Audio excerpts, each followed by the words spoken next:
এটা এখনো ফাইনাল আসলে ফাইনাল হয় নাই। আজকের খেলার পরে স্কোয়াডটা আসলে আমরা দাঁড় করাতে পারবো।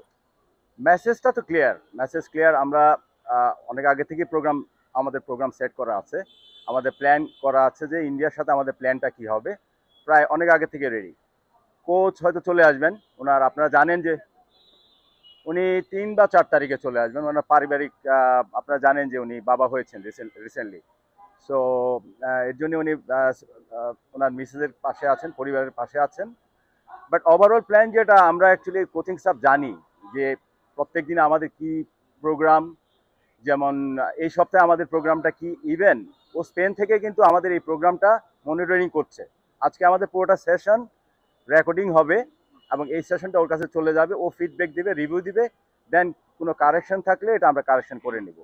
বাট ওভারঅল প্রোগ্রাম ওরই দেওয়া, আমরা এটা জানি যে আমাদেরকে কি করতে হবে। এটা এখনো ফাইনাল আসলে ফাইনাল হয় নাই। তো আপনারা যেটা জানেন যে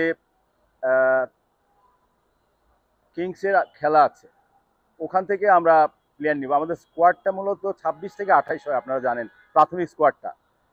তো আজকের খেলার পরে স্কোয়াডটা আসলে আমরা দাঁড় করাতে পারবো। অ্যাকচুয়ালি এই টিম এটা ডিজার্ভ করে না। এই টিমের যে ওজন, এবং এই টিমটা আসলে গত 3 বছরে হাবিয়ারের আন্ডারের যে টিম হয়েছে, এই টিমটা এমন একটা জায়গা আছে, আমরা বাংলাদেশ এখন এমন একটা জায়গা আছে যেখানে আমরা মানে একটা রূপান্তর, একটা পরিবর্তনের জায়গায় আছি। মানে পরিবর্তনটা হচ্ছে আমাদের লেভেলটাকে পরিবর্তন। সো এই টিম এটা ডিজার্ভ করে না। ডেফিনেটলি আমরা সামনে 2টা ম্যাচের পয়েন্টের জন্য নামবো, জয়ের জন্য নামবো। No doubt, no doubt.